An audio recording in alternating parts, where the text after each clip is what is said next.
పిల్ల నీ చెయ్యి పట్టాలని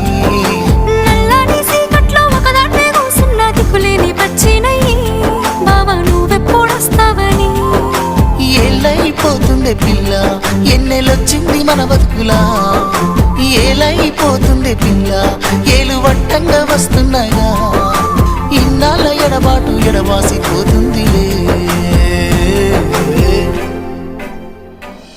ఈ సీనయ్య గుండున్నదే సినదారా నీ కోసము ఈ దూరాన్ని చెరుపుతూ తీరాల తెగిరింది అందాల ఈ మానము ఓ బాబా చూస్తున్నానే ఇంటి మీనంగా ఈ మనము ఎప్పుడెప్పుడు